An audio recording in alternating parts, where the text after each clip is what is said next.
What's up guys, welcome back to my channel, and if you're new here, then welcome to our little corner of the internet. Today we're going to be watching a video titled Why the US Military is Running Out of Soldiers, which I don't know what that means. Like I genuinely don't know what that means. I think in the US going to the military is like optional, because in Finland, for example, like if you're a man, you have to go to the military. It's an obligation. But I think maybe this might be the reason why there's less soldiers or something. I don't know. Let's see what this video is about before I make any assumptions. Across the United States, empty recruitment centers are becoming the norm. In place of long lines filled with would-be soldiers, idle recruiters stand, waiting for candidates that won't likely show up if recent numbers are anything to go by. Of the 6 military branches, 3, namely the Army, Navy, and Air Force, all missed their 2022 recruiting goals, with the Army falling particularly short, failing to recruit the 15,000 members needed to meet its goal of 60,000 new recruits. This has led to concern over the future of the US military as a whole. Why? Because this is the worst year for military recruitment in 50 years, and officials are in a mad dash to find the leaks and plug them up. The war for military talent is on, but it isn't new. In the past, when troop numbers would drop, conscription was the way to go, but this was easier said than done. Since the beginning, presidents and Congress have tried to fully establish a conscription system, but it didn't hold weight until 1940, as the world was plunged into its Second World War.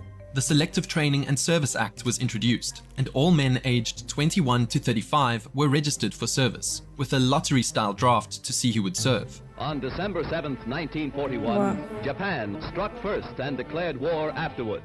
After the Pearl Harbor attacks of 1941, President Truman, along with Congress, lowered the service age from 21 to 18 and swapped the lottery in favor of deployment based on age. In Finland, it's 18, I think, when people go to the military, and you either serve half a year or you can branch out in the military and serve for more. I mean train, I guess you would say. First, forced service popped up again during the 1948 phase of the Cold War, and again during the Korean War. Then came the passionately protested Vietnam War drafts in the 60s, and by the end of the decade, President Nixon had brought back the draft lottery. And yeah, that didn't go over well. Draft dodging became the norm, and by 1973, as the United States government faced deep distrust from its citizens, it exited the Vietnam War and switched to the all-volunteer system we have today. But it's not the all-volunteer system that's thrown recruitment numbers out of whack.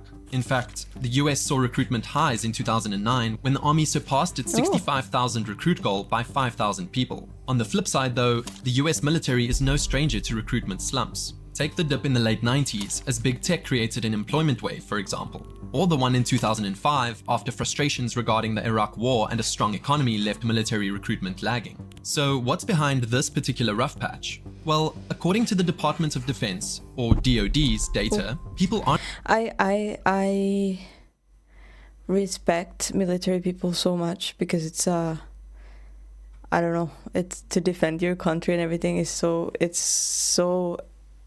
respectful, but I couldn't imagine a I couldn't imagine that system in, for example, Finland. I don't know why, but I just feel like, I don't know if it's wrong to say, but I don't feel like many people would go. I know some people for sure would go. The majority would probably go. Not the majority. See, I don't know. I don't know. Prepared to I just can't imagine it, you know? Meet the standards of most military branches. Only 23% of people at prime recruitment age, 17 to 24, qualify for service. That means an insane 77% of the people the military would ideally want are disqualified unless they can get a special waiver. The DoD cites obesity, an issue that's been plaguing recruitment efforts since 2014, as a major factor. Add to that an increase in candidates with unfavorable criminal records, poor academic performance, and significant mental health concerns, and you have a shallow pool to choose from. But that's just the tip of the iceberg. Of the qualified candidates, only 9% would consider joining the military. This brings me to the second biggest reason: fear. War is scary, and with the information revolution, we all have a closer glimpse of just how brutal it can be.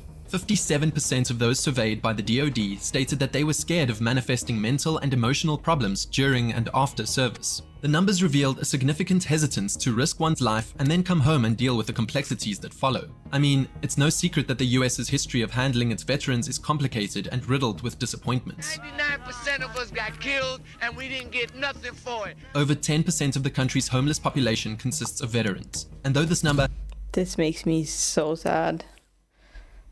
has decreased, it's still an alarming sign of the difficult transition from military to civilian life. It's estimated that over 900,000 veterans lived in poverty in 2022, and the American Addiction Center stated that mental health conditions and substance use disorders among those that use the Veterans Health Administration have increased from 28% in 2001 to 42% in 2020. And things get worse when you consider that as of 2020, an average of 17 veterans pass away from suicide daily. These staggering numbers paint life after service as a constant struggle. And I mean, who would want that for themselves? While some military benefits and programs are meant to address this, getting access to them has become a game of cat and mouse for some vets. As recently as 2021, a bill was raised to stop No, that's just so sad. That breaks my heart. the frustrating yearly submission of documents proving service-related disabilities, just to secure clothing allowances for veterans. It's also been reported that the Court of Appeals for veteran claims can take over a year for a case to be deemed merited, and then longer for benefits to manifest. Now, the third reason might not sound great, but it mimics past obstacles towards recruitment. Simply put, unemployment is down. At 3.7%, it's almost back to pre-pandemic numbers. Economic instability is a key resource for military recruiting, and with the rise of online businesses and remote work, being sort of forced into a career in the military isn't as necessary. Then there's the gigantic elephant in the room that the Department of Defense has been dancing around: military culture. We can all Google what the US military has been up to over the years, and it's not pretty. The no-gun re-massacre during the Korean War, 2004's shocking photos of US troops mistreating detainees at Abu Ghraib prison in Iraq, and the conflicting accounts of blatant criminal activity during the Afghanistan war are just a few of many instances. Then there's the internal issues. The headlines that pop up when you search misconduct within the US military are damning. Service members are now more willing to speak out about the culture, with reports of assault increasing by 13% in 2021. To drive this alarming point home, nearly 36,000 active military members admitted to experiencing unwanted contact. In fact, the army took the brunt of those reports. And here's the thing with all these problems. Gen Z is aware of them. With this information being widely accessible online, they know things that the army can't just brush under the rug anymore. So it's much harder to rope them in. That won't work. Fixing these problems cannot wait. After all, service members are the key to so much of the They shouldn't have waited from the start, but okay. By the way, even though I'm like, whoa, like this doesn't make me view this in any other way, because there's issues in every single country, and it's just like, you know, like I don't like, if for those who have seen me like react to American content and I really want to go there, I'm ready to pack my bags. Like, this is not going to change my point of view in any way, because like it's just, this is how do I explain this? You know what I mean. If you know me, you know. But it's still like, it's something that should have been figured like a time ago, not just, you know. So, and the veteran thing is something that absolutely breaks my heart. Like, for people to have served their country, risk their lives, and then be homeless is just, I don't like that. The US's success. Think about it this way. Next to its prime location, aggressive expansion tactics, and economic ambition, the military is the main driving force behind the United States' #1 ranking in terms of world power. The United States has the largest military presence in the world, with over 750 active bases spread across 80 countries. For better or worse, they're key for maintaining the economic interests of the US, and the US leadership is fully aware of the power and influence that comes from them. So these bases, and in turn the soldiers occupying them, are a thing the country cannot afford to let decline. So what can be done about this? Is it back to the days of conscription and draft lotteries? Maybe a mandatory military service as they have in South Korea, Israel, or Norway? Well, it hasn't and probably won't come to that unless the US is somehow attacked. And even then, the temporary patriotic fever that happens when the US is attacked, like after 9/11, means there'd be so many people enlisting anyway that it won't be needed. So instead, the DoD has doubled down on efforts by increasing benefits and financial opportunities, like the chance at a $50,000 enlistment bonus, for example. The same goes for potential recruits who can start basic training within 30 days. The reward? They might pocket $35,000. Whether it actually happens or not is another story. But that's not all. Media is a massive tool, and some branches of the armed forces aren't shy about their efforts. In fact, if you saw an ad for the military before you sat down to enjoy Top Gun Maverick in theaters, you've seen the military's efforts firsthand. It worked during the original Top Gun in 1986, when Navy recruitment temporarily rose by 8% following its release. And there's also the video game industry that also makes war look exciting instead of like hard work with crushing boredom or painful PTSD, injury, and death, depending on where you're deployed. But media can be a double-edged sword. Take, for example, the Twitch debacle. Yes, the Army and Navy are on Twitch, and they are heavily involved with military-themed online streaming. Both branches would show— What? I have competition, I'm kidding. By the way, if you want to see me live, the link is in the description for my Twitch. showcase active duty service members playing games like Call of Duty and fighter jet simulations, while promoting their respective branches, like a sort of recruitment drive. Things got complicated though when those watching the stream started flooding the comment section with questions about alleged war crimes committed by US soldiers. In response, the service members deleted a lot of the negative comments and blocked some users. Now, while that would be considered normal for regular Twitch streamers, this is a branch of the US government we're talking about. So it was a terrible look.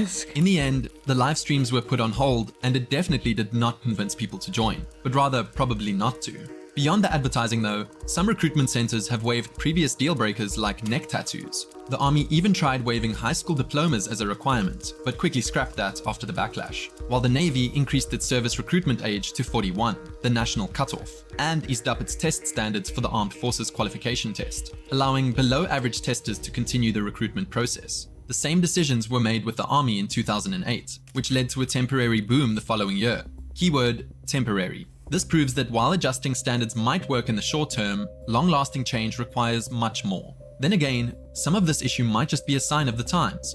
Just look at the active duty members from 1985 compared to those from 2019. The numbers are slashed nearly in half, from 2.1 million to 1.3 million. But this isn't just a US issue. Troop shortages are an issue in most developed countries. And it makes sense too, because with the rise of technology, automation, and things like drones to do the dirty work for us, there's simply less of a need for manpower than before. It is still a need though, don't get me wrong. So the truth is, like most things, there are layers and levels to this. Of course, the Department of Defense cannot tackle obesity, academic shortfalls, and criminal backgrounds on its own. That points to a larger problem in the country. What can be helped though is the current living standards of service members and veterans. A cultural reset from the inside out is long overdue as well. From maintaining international standards at bases at home and abroad, to handing down consequences for misconduct, internally and externally. Removing the red tape behind securing benefits, especially health-related ones, earned by veterans, would dramatically shift the narrative of life after service, drawing in more recruits.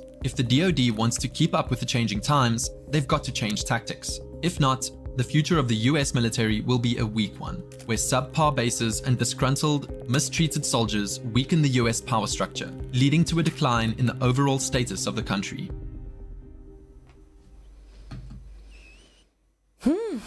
I mean, okay, not running out of soldiers necessarily. The title was a little misleading. But yeah, I mean, I understand why less people would be interested in joining the military. Or also, the newer generations are a bit different overall. But I don't know. And America is such a big country as well that there's just all types of people with all types of views. So, but yeah. That was still interesting to watch. I don't know what to say, so thank you guys for joining me for this video. I really hope you enjoyed it as well. Please leave your thoughts in the comments below. Leave a like, subscribe if you haven't yet, and I'll see you guys in the next video.